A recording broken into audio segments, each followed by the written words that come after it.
Merci Julien d'être venu nous voir en Normandie, c'est cool. Du coup, tu me fais découvrir l'Atto. L'Atto, on l'attendait depuis très longtemps en fait. Enfin, l'Atto, on ne savait pas quel nom elle allait avoir, cette machine. Mais on vous attendait depuis longtemps sur le créneau d'essai de ligne. Et enfin, c'est fait. Avec cette machine qu'on a pu voler tout à l'heure, que j'ai adoré. Vous allez avoir mon impression après. Et là, je voudrais qu'on discute un petit peu de l'ADN de cette machine, c'est-à-dire comment vous en êtes arrivé à la faire et quels sont les choix du créneau, parce qu'on a quand même 6,5 d'allongement, donc c'est clairement pas une C-, mais elle est plutôt dans le créneau des C+. Et voilà, je te laisse m'en parler un petit peu comme ça.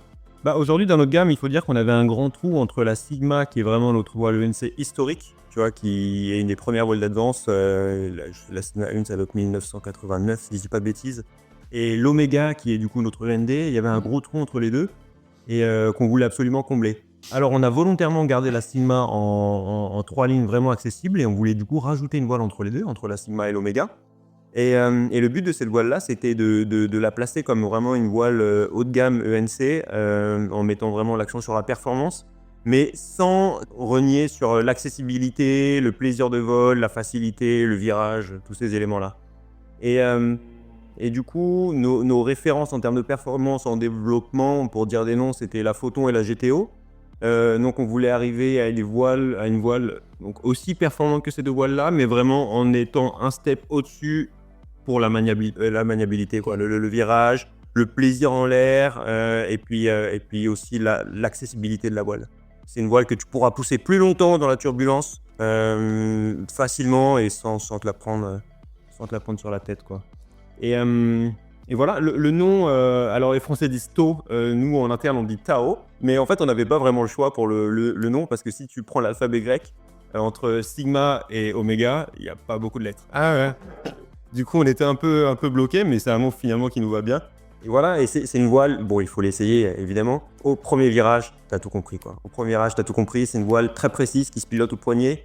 Il n'y a pas de flou dans les commandes, un débattement assez réduit, mais vraiment une voile intuitive et qu'il faut absolument essayer. Ouais.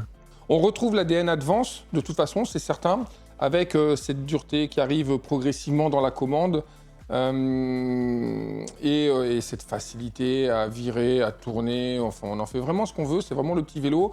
6,5 d'allongement, donc effectivement, c'est le créneau de la Photon, de la Light, de la GTO, etc. Mais avec une impression de facilité. J'ai pu faire quelques petites manœuvres d'évitement, aller chercher le décrochage OB, et facile, vraiment facile, simple. Voilà, on retrouve l'ADN Advance, de toute façon, c'est pas une machine qui change de son caractère. Ce qui m'intéresse, c'est qu'on discute un petit peu des matériaux utilisés dessus. Donc là, on voit l'élévateur. Classique pour un élévateur avec juste 2 lignes, hein, les A et les B.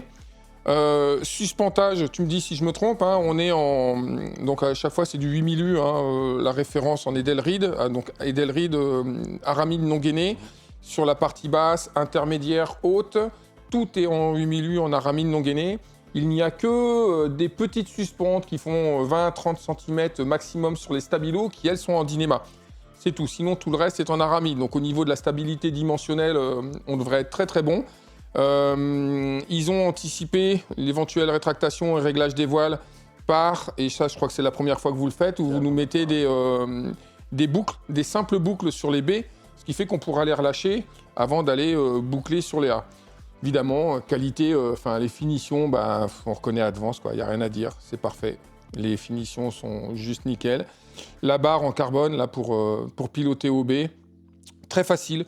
J'ai trouvé que le pilotage OB était avec un débattement quand même assez court par rapport à ce que j'ai pu voir, par exemple, sur l'Alpina, qui est un débattement qui est très long. Là, on est assez direct, je dirais qu'on a 10-15 cm de débattement OB pour jouer. Par contre, super efficace, quand vous voulez stopper une abattée OB, ça marche vraiment très très bien, puis la voile, elle reste pleine.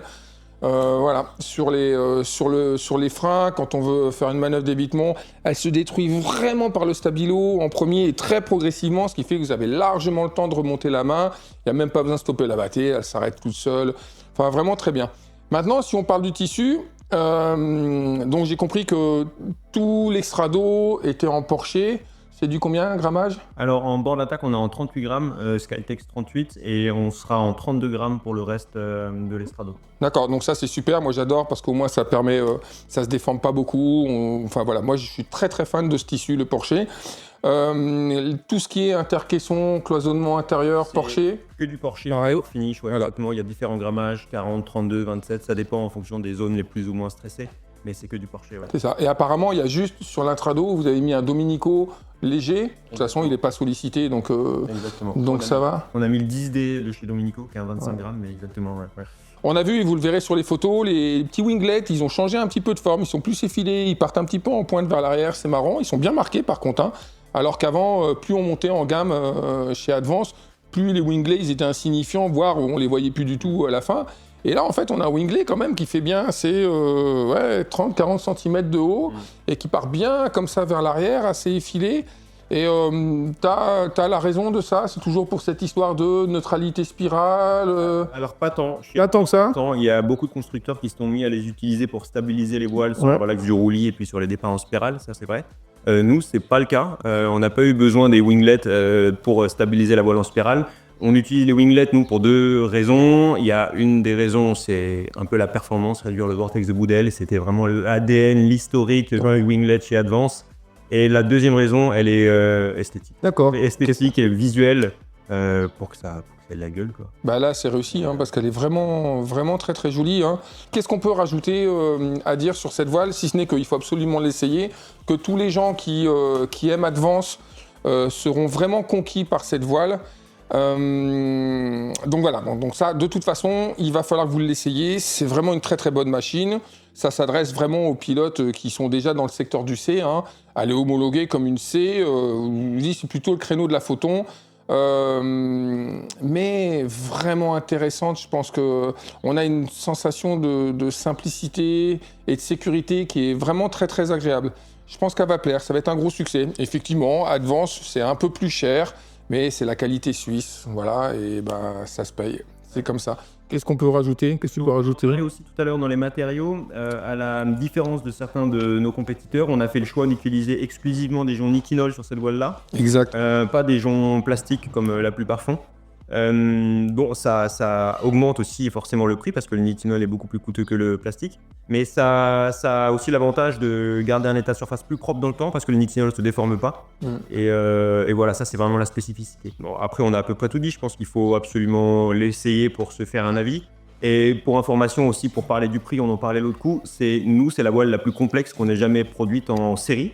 Il y a 3500 pièces à assembler dans notre usine au Vietnam et ça représente un petit peu moins de 250 heures de travail. Ouais, quand même. Entre 220 et 250 heures de travail pour assembler la voile uniquement au Vietnam. Donc les gens en général réalisent pas tellement, mais c'est vraiment énormément de travail pour mettre bout à bout une voile comme ça, quoi. C'est clair.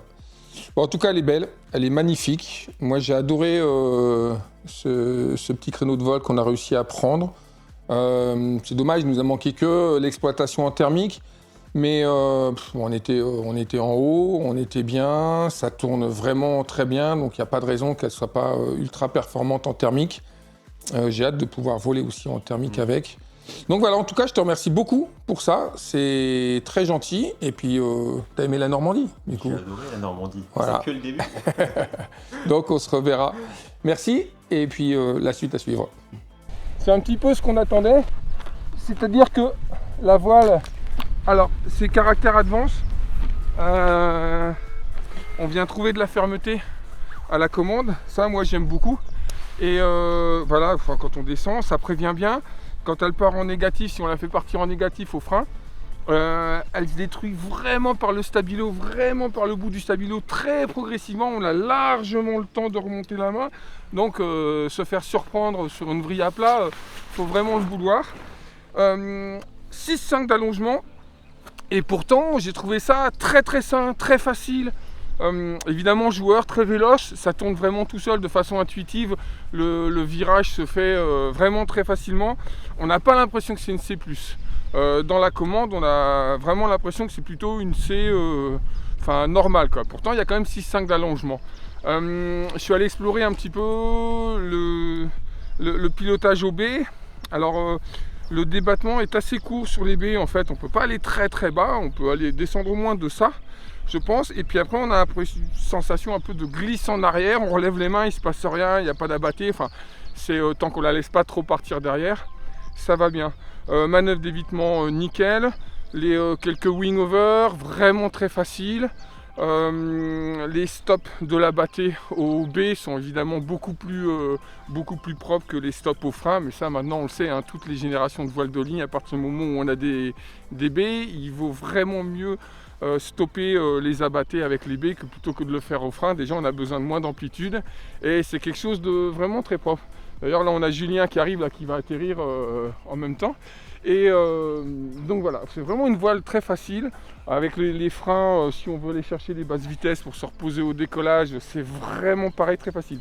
Donc voilà, on est vraiment sur le créneau des C+, avec une voile qui est étonnamment facile pour son niveau de performance. Et voilà, très très agréable machine. Je suis surpris et très heureux que Advance arrive dans ce segment de la C2 et ils arrivent très fort. Ils arrivent avec une voile qui va faire parler d'elle. Ça, j'en suis intimement convaincu. Elle va vraiment ravir les gens qui sont sur ce créneau de voile. Et donc voilà, que vous dire de plus si ce n'est que moi j'y retourne parce que je me suis vraiment régalé. A plus, ciao.